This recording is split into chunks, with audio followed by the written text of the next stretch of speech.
Magandang araw ng linggo po mga bayang karerista. Magbibigay na po tayo ng tip at impormasyon para sa araw na to, June 22, 2025. Tara!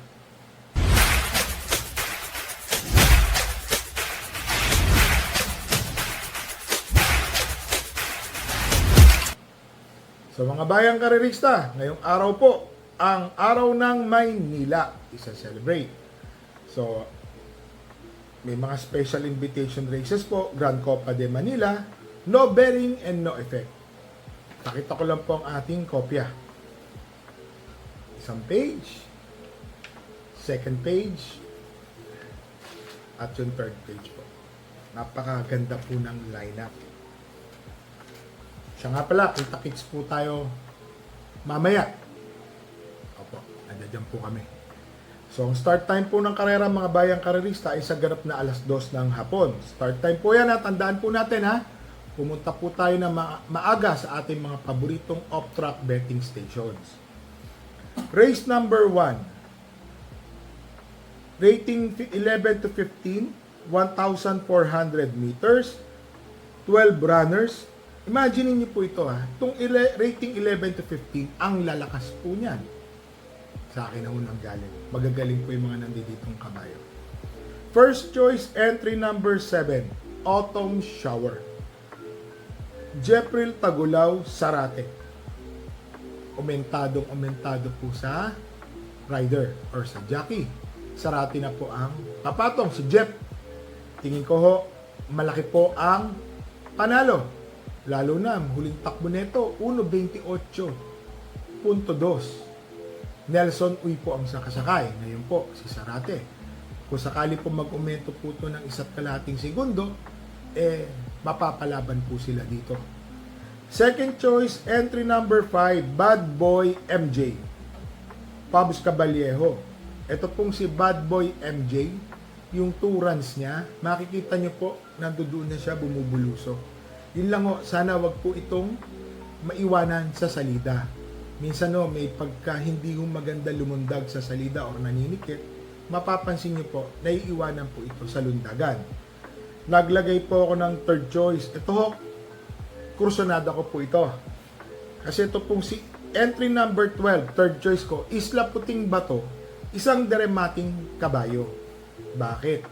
Pinapansin po natin dito, ang mga matutulin dito ha, Ginger Cat, Bad Boy MJ, Catalytic, Manny for Gabriel, Arrogante, at Bada Bing. So, dito po ako lumagay sa third choice, entry number 12, Isla Puting Bato, baka sakali ho. Sama na natin si Autumn Shower na mabilis din, na pwedeng tumutok agad. Yan po yung discarte yan. So, dito po sa race number 1, first choice, entry number 7, Autumn Shower. Second choice, entry number 5, Bad Boy MJ. Third choice, entry number 12, Isla Puting Bato.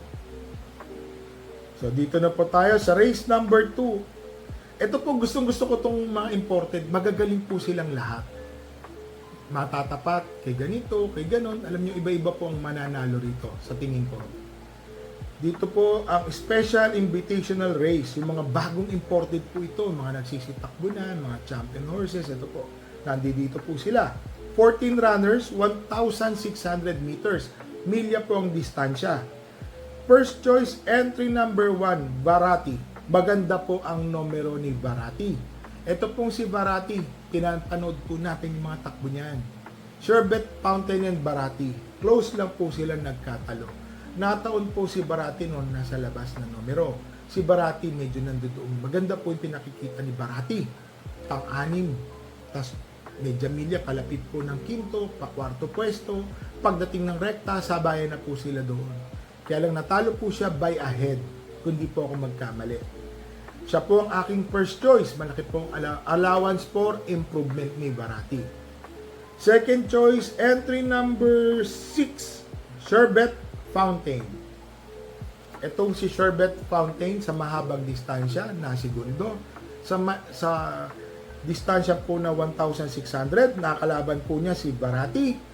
Siya po yung kauluhan ni Varati. Maganda po ang numero noon ni Sherbet Fountain, nasa labas.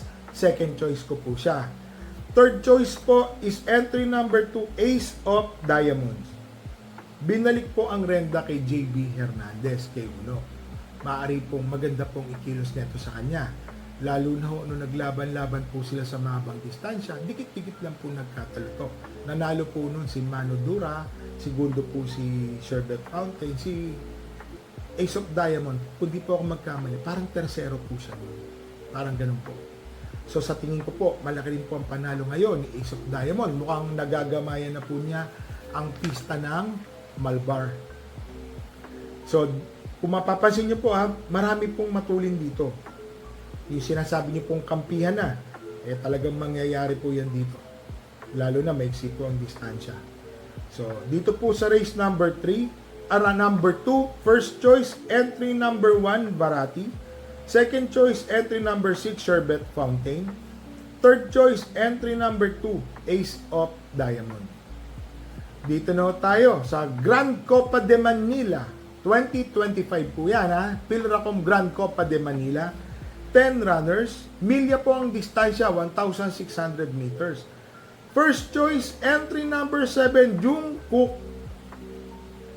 Galing sa dalawang sunod na panalo, kung di po ako magkamali. Mahaba ang distansya, 1,800 saka 2,000 meters. Kayang-kaya po niya yung distansya na yun. Tingin ko po, ngayon po, may panalo po ito. Malaki rin po ang panalo. Kaya lang, naglalagay po ako ng mga pamproteksyon. Ang proteksyon ko po dito, entry number 2, Bashiru and 2A added Haha. Si Bashiru, mga bayang karerista, kung maiksi po ang distansya, milya, tinalo po niya yan.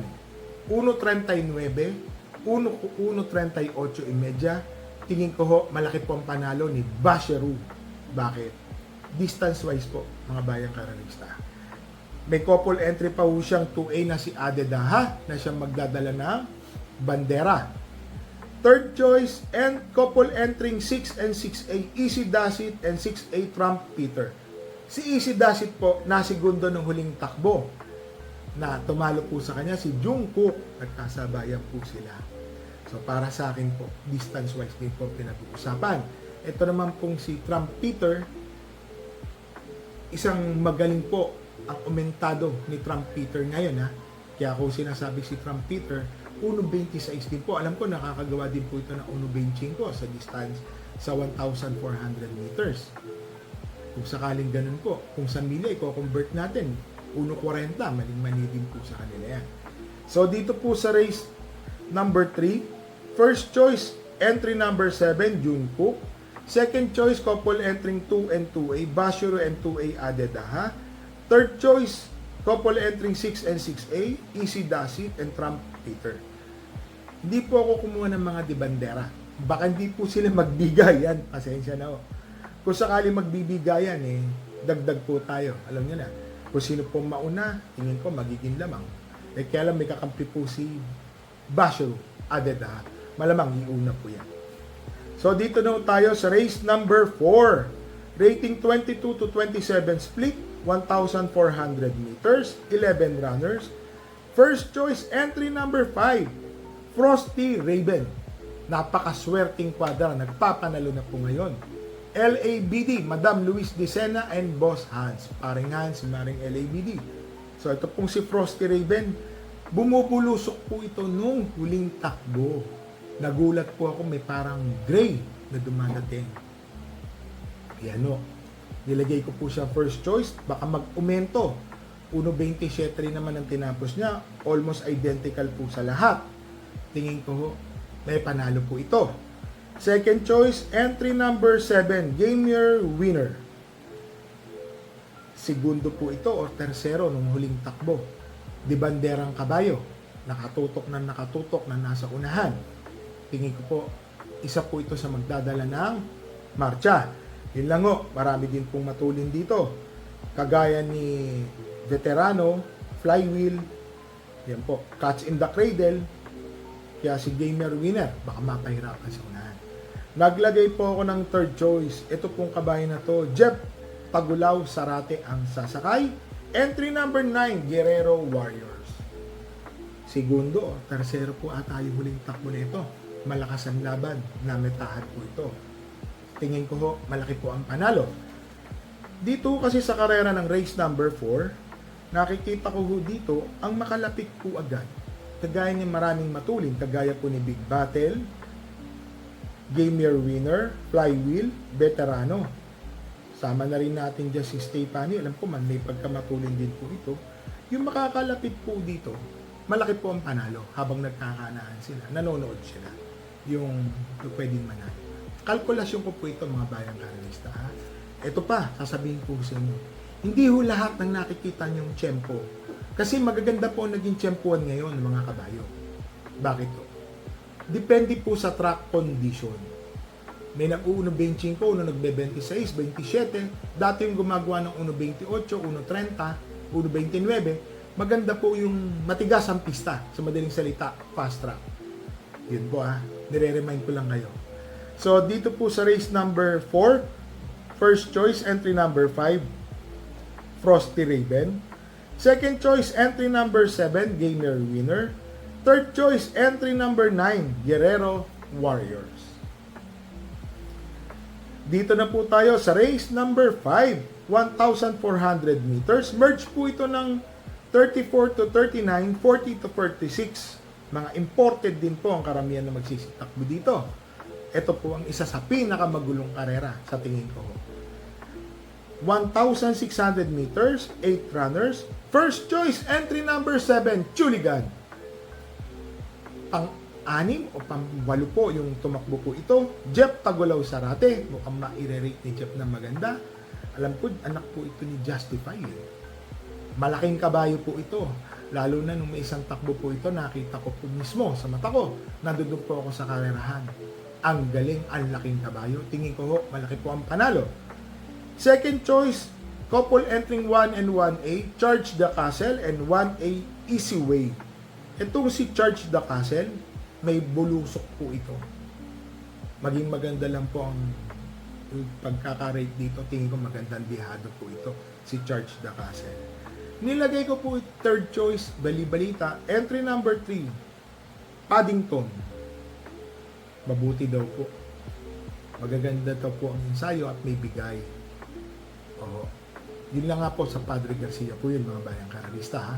Doon po sa Padre Garcia nagtatrangko po. Doon. Magkaiba lang ang pista. Pero balita po natin mabuti. Yun po. So dito po sa race number 5, first choice entry number 7, Chuligan. Second choice, couple entering 1 and 1A, Charge the Castle, 1A Easy Way. Third choice, entry number 3, Paddington. Hindi ko po sinasabing walang panalo lahat ito, mga bayang karalista. Lahat po yan may panalo. No bearing, no effect. Tingin ko po, lahat to magandang laban. Ito po yung isa sa pinakamahirap na takbuhan. So dito na tayo sa race number 6, 16 to 21 ang ratings neto, 1,400 meters, 11 runners.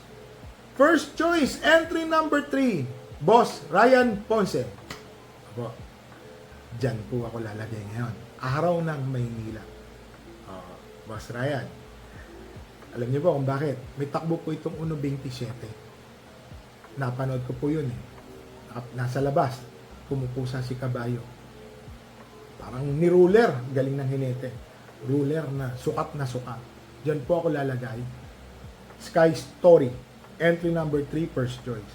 Second choice, Matuling Kabayo, entry number 4, Basket of Gold. CS Paret, 57 kilograms. Medyo hindi naman po nalalayo yung mga timbang nila, pero tingin ko po si Basket of Gold, mga bayang karalista, pag nauna, pass your paper, pag hindi po nila hinabol. Malaki po ang panalo. Meron po akong third choice, medyo bumabalik na po yung buti. Entry number 9, Hakim.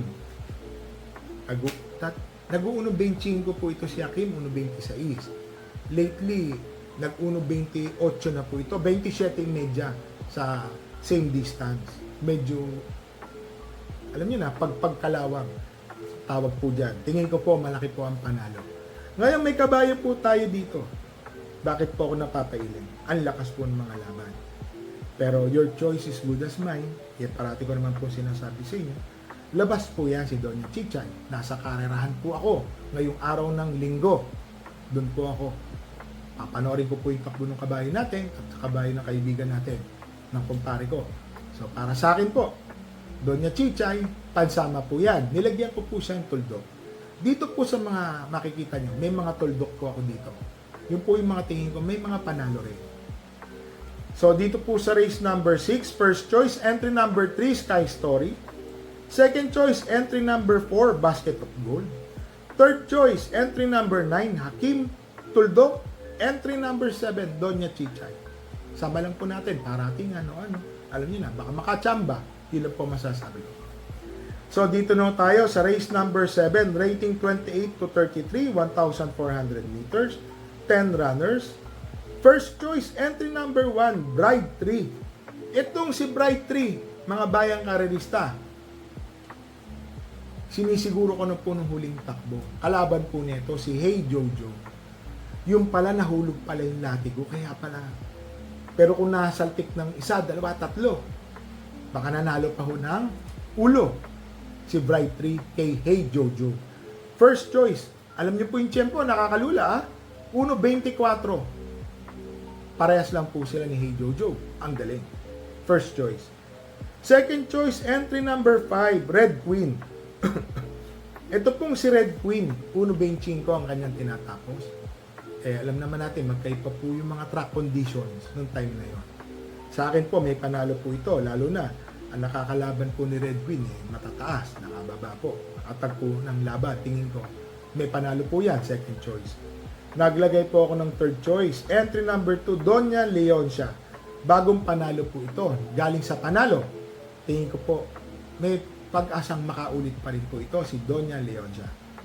So, dito po sa race number 7, first choice, entry number 1, Bright 3. Second choice, entry number 5, Red Queen. Third choice, entry number 2, Doña Leoncia. Dito na tayo sa race number 8. Rating 5 placer, 1,400 meters, 14 runners. Full gate po mga bayang karerista, full gate. First choice, entry number 5, California King. Anak po ni California Chrome. Nasa sagad na grupo. May panalo po ito. Way back, yung 3 runs niya, way back. 1.29. Tingin ko ho, malaki rin po ang panalo ni California King. Second choice, entry number 6, Srinagar. Babanggitin ko po sana pangalan na lang. Galing sa panalo po ito nung no bearing din. So sa tingin ko, the same time po sila, parehas po silang 1.29. Identical po. Si Srinagar po, tingin ko malaki rin po ang panalo. Yun lang ho. Alam naman natin, mga bayang karista, full gate po ito. Huwag po sana magkaaberya sa alisan at huwag po masasaran. So, dito po sa race number 5, race number 8, first choice, entry number 5, California King. Second choice, entry number 6, Srinagar. Dito na tayo sa race number 9, 1,400 meters, rating 11 to 15 split, 12 runners. Mahirap po ito. First choice, entry number 12, Batang Kangkalu. Itong si Batang Kangkalu, mga bayang karista, huling takbo, 1.28. Tingin ko ho, malaki po ang panalo.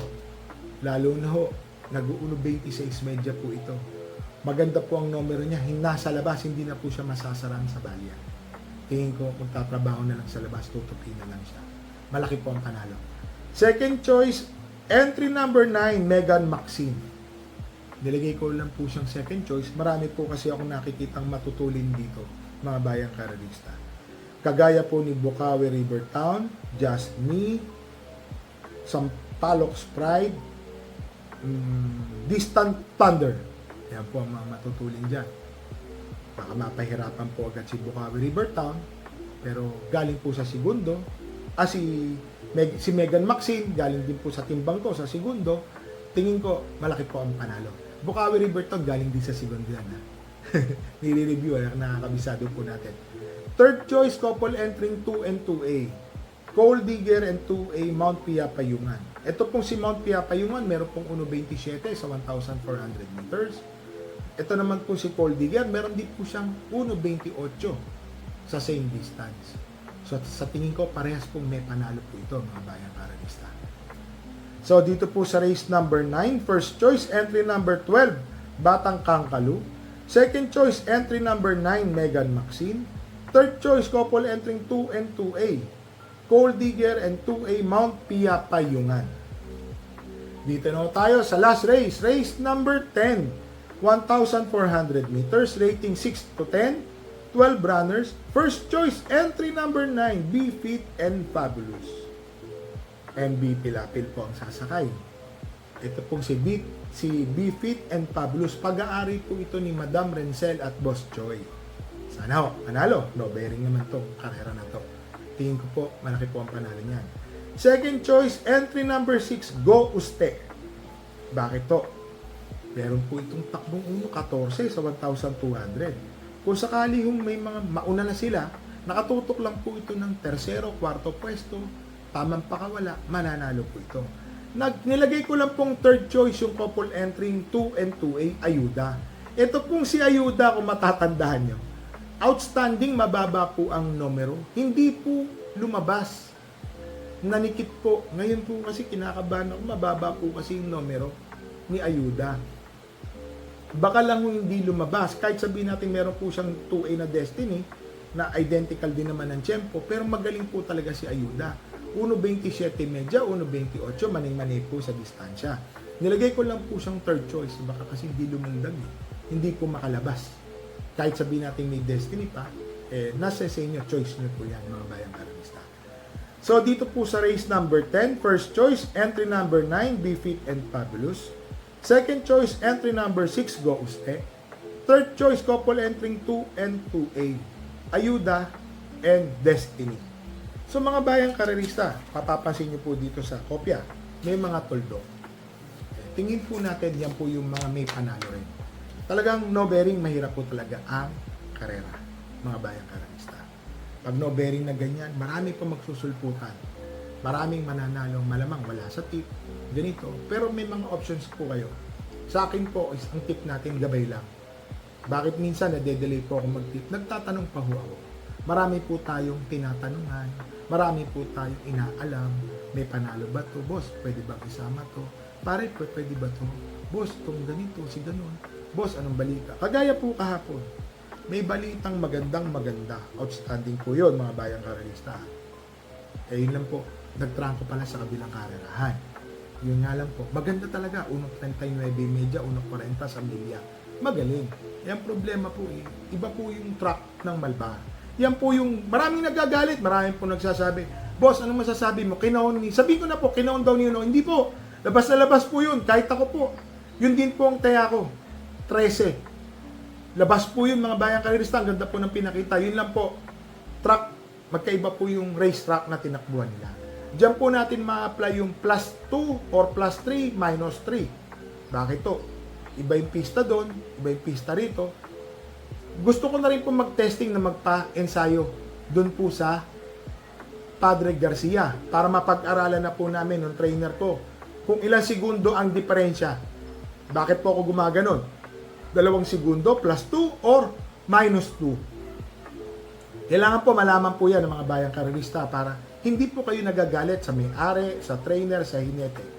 Totoo yan, mga bayang karerista. Pinapaalam ko po sa inyo ang different track, different performance. Ibig sabihin po nun, iba po yung kinilos niya doon, hindi niya magagawa dito yung ganon. Yan, no? Sa mga bayang karerista, titignan nyo rin po ha. Bakit ang gaganda ng chinechempo ng mga kabayo? Bakit itong dati 1.28 lang to, nag-1.25, nag-1.26. Fast track po ibig sabihin ng matigas ang pista, lamang na lamang po di bandera. Bakit si ganito, ganon, tapos sa talo? Pinapaalam ko lang po yan sa inyo. Huwag po natin sisihin yung mga may-ari, pinete, trainer, talagang ganun po. Minsan sasabihin nyo, ito si ganito, biyahe ng biyahe, dapat mahulog na to, madisgrasya na to.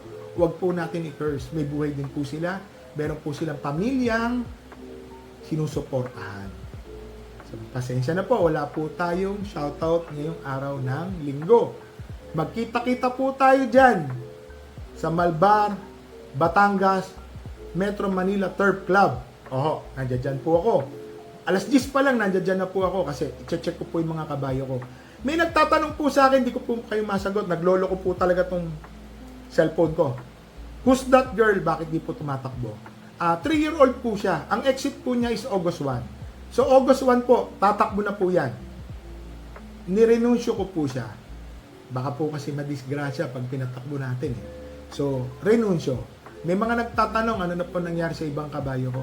Okay naman po, inahayos lang po natin sila para pag tumakbo po sila, panlaban. So, kinokongratulate ko lang po yung trainer ko. Bakit to? Yung kabayo ko pong si Regal, nag-uumento kada takbo. Unang takbo ho ni Regal, 1.20. Masama po ang panahon. Yun po yung kanyang barrier. Pangalawang takbo po niya, 1.18. Pangatlong takbo niya po, nung Biyernes, 1.16 medya. So, nag-uumento na sana mag-umento pa. Pero yung kalaban, nag-uumento rin po. So, yun na po. Kaya po ako nakangiti. Nag-umento man yung kabayo, kung mga kalaban nag-uumento. At least, meron po akong tinatanong. Baka manalo na po. So, mga bayang karirista, pratiko po sa inyo sinasabi. Bet small, win big, bet big, lose big. Marami pong araw ng karera. Kung nahihirapan po kayo mga karera ngayong araw na to, ito po ang kopya. Yan po. Pwede naman po tayong mga karera sa mga ibang araw. So mga bayang karerista, dala po tayo ng payong dahil nag-uulan sa bandang hapon, tubig na mainom para iwas heat stroke. Mainit, biglang uulan. Change of climate. Ingat po tayo sa madulas. So mga bayang karerista, happy racing po sa inyong lahat and stay safe.